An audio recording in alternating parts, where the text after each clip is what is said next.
are pollinators important? You probably don't always think about why we have the fresh strawberries that you eat with your waffles, or the bright blueberries that are in your muffin. About 1 out of 3 bites of food exists because of pollinators. When we think of pollinators, we usually think of bees, and when we think of bees, we think of honey. But honey isn't the only thing that we get from pollinators. To understand why pollinators are so important, we first must learn the definition of a pollinator. A pollinator is anything that helps carry pollen from the male part of the flower, the stamen, to the female part, the stigma. A way to help remember that is men at the end of stamen for the male part, and ma, like mom, for the female part. After this first step, the plant can create seeds, fruits, and reproduce new plants. But without those pollinators, we lose important plants and things we need from these herbs. That is why pollinators are very important. And plus, who doesn't love the friendly bee on your porch or the sweet hummingbird from your bird feeder? And maybe next time you bite into a juicy fruit or look at the big old tree in your backyard, you'll think of the pollinators that work hard to help our plants grow and strive to do their best. Remember, always be a good neighbor to a fellow pollinator.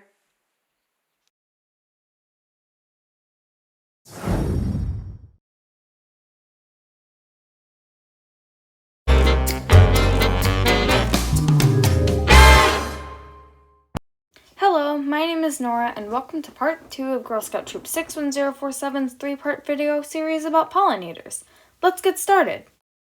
Bees are one of the most important pollinators out there. In fact, 1 in 3 meals that you eat are made possible by them. And the food itself is pretty valuable too. The crops pollinated by bees each year are estimated to be worth around $265 billion.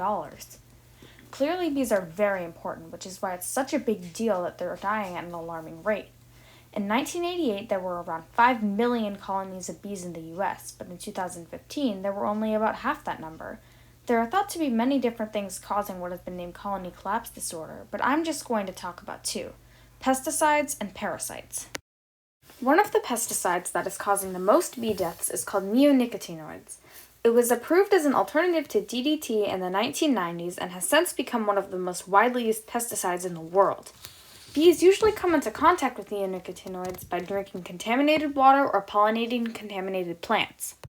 Did you know that neonicotinoids were used on 95% of all U.S. canola crops in 2013? This plant is a favorite of bees, so they were extremely likely to come into contact with it. When ingested in large amounts, it will cause convulsions, paralysis, and eventually death.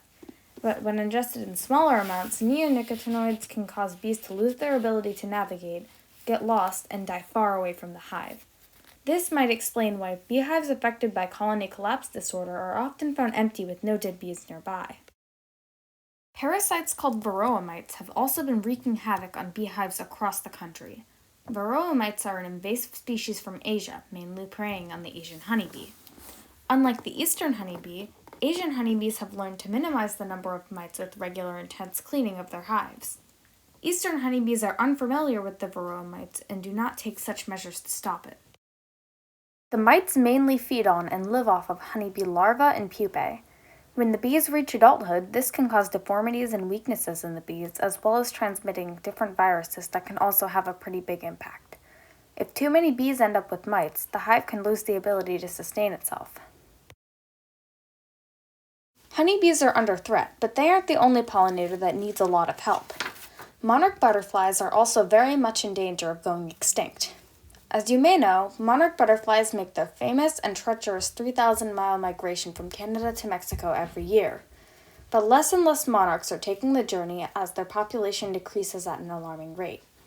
In fact, in 2018, the amount of monarchs migrating dropped by 86% from the previous year. There are quite a few reasons that we are losing these beautiful butterflies, but the main ones are a decline in milkweed plants and global warming. The milkweed plant is very important for monarch butterflies, as it is the only place they will lay their eggs and reproduce. That's right, the only place. Lately, though, milkweed plants have been on the decline, and with them, the monarchs. When herbicide-resistant plants like corn and soybeans were created in 2004, farmers were able to completely destroy competing plants without hurting their crop. Milkweed was one of those plants, and its population experienced a huge dip. Another problem that monarch butterflies face is climate change, also known as global warming.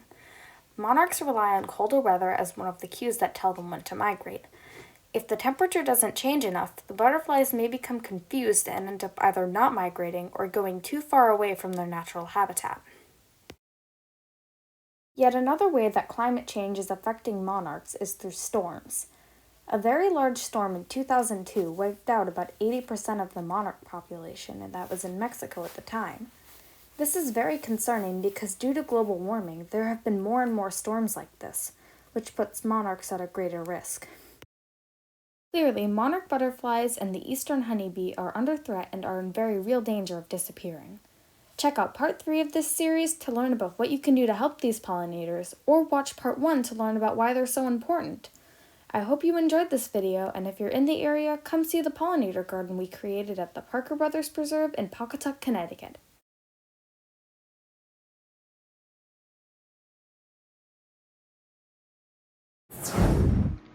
How Can We Help the Pollinators? By Kate Hovack, Girl Scout Troop 61047 Productions. Part 3 of 3. What are pollinators?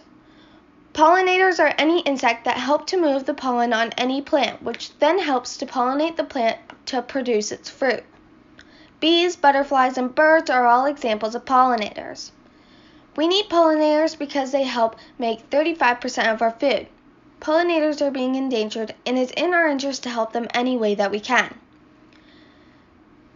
Often crops and farms are sprayed with chemicals to keep the bugs from eating the crops.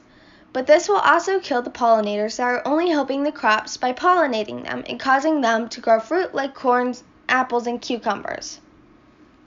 One way we can help is to not spray chemicals or poison on the plants we are growing in our gardens or farms. Then we will not kill the pollinators.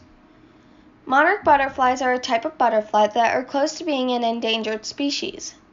We can help the monarch butterflies by planting milkweed in our gardens. Monarch butterfly caterpillars only eat milkweed, so monarchs only lay their eggs on milkweed plants. These milkweed plants will also help the other pollinators because of the nectar they provide. Another way you can help the pollinators is to give them sources for food. The nectar of a plant's flower. Any flowering plant that is native to your area is helpful.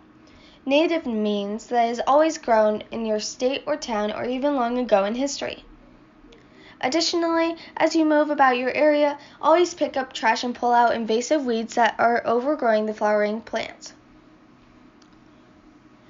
It's also important to add a water source in your garden. Pollinators need to rehydrate and rest just like us. We should all do our part to help our friends, the pollinators, who have given us nutritious food to eat. Please visit the Pollinator Garden at the Parker Brothers Avalonia Land Preserve in Pawcatuck, Connecticut, River Road. Check out the link at the end of the video for how to make a water source for your garden.